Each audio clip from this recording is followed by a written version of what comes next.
year comes to a close, we only have a few days left, of course, to look at our finances and maybe take advantage of any of those last-minute tax breaks for the year. Tick tock, tick tock, tick tock. CPA and tax consultant Jeffrey Levine is divine, and he's here to help us get the biggest bang for our bucks with some tax tips. So welcome in. So, I mean, I'm looking at my watch, the 26th. Is there still time to make really meaningful, significant changes to our tax return? Well, there's not much, but if you take action now, there still is definitely time to make some meaningful moves, without a doubt. Okay, and what are some of the things that we should be looking at if, in fact, we want to make those changes? Well, there are a lot of things you can look at. You could look at paying state taxes now. You could look at making charitable deductions now. But maybe two of the biggest things that your viewers could look at are making Roth conversions now before the end of the year. Now, that actually increases your tax this year, but when you retire, you can have a tax-free pot of money in retirement.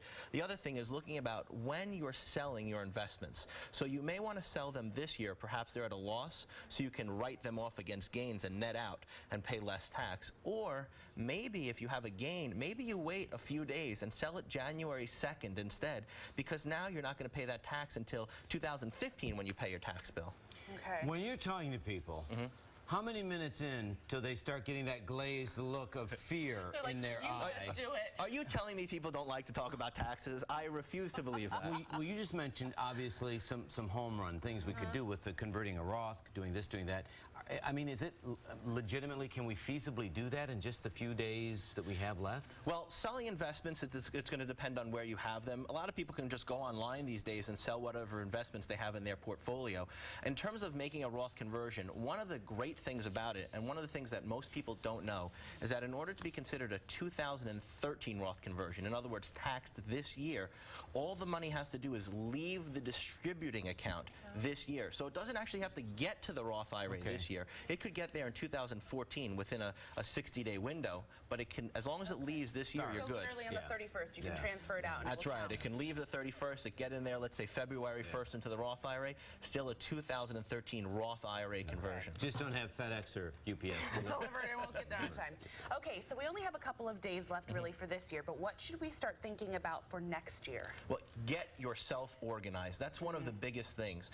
Without a doubt, the clients that come into the office that are prepared and organized pay less tax. So one of the first things I tell people is get a folder like this, one with sides so that things don't fall out. And start throwing everything in there. Start throwing in your charitable contribution deductions, receipts for that, anything you paid for education expenses. Next year, here's a big one, as the mail comes in, make sure you look at the mail. I know that sounds ridiculous, but I can't tell you how many clients have problems because they call in May or June and they say, oh, gee, I was just going through the mail I got in February, and I see I got a 1099 or a W-2 from my employer that I didn't report. Well, IRS is going to pick up on that. That's easy for them. So just throw anything related, and if you're not sure, throw it in there. Let your CPA, let your tax preparer decide, without a doubt. Wow, I was just going through that list on the screen. You had 10 things we have to put in that file. And that's just a start. That's just a start. Well, now we have this other graphic. I like doing these graphic things. 5 biggest mistakes, right? These are the 5 biggest tax mistakes people make with their retirement accounts. Walk us through that. Sure. So first, we have not making those contributions. So if you never make the contribution, how are you going to take the money out? Where's the retirement savings come from? You've got to put the money in. Right. Also, moving money directly between retirement accounts is big. One of the things we say is a retirement account is like an eggshell. If you break it, if you move it the wrong way, it's broken forever. You can't put it back together. It's like Humpty Dumpty. You're not going to be able to fix it. So if you can move money directly, the technical term is either a direct rollover or a trustee to trustee transfer, but that moves directly money from one company you have to another. That's big. And of course, looking at your conversions and making sure you have beneficiary forms for every single retirement account you have. It's more important than the will. It is the will for your retirement account. When you talk about saving receipts, for example, we both pass a toll every day. Can you average how many days, or do you need to actually have that documented? Do you need to have 300 plus receipts for every Well, what we tell people is that, imagine you're going to court.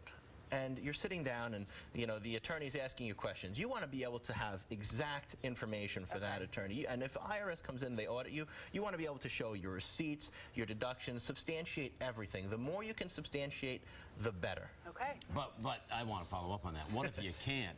Can you skate, though, on that? Because clearly... Well, I wouldn't do that. Oh, man. You might try, but I certainly would not recommend it. He's like, but I won't take you on as a client if you do. No, I get audited again. That was some heavy-duty stuff. I appreciated that. There was some good stuff. We'll put it on the website, too.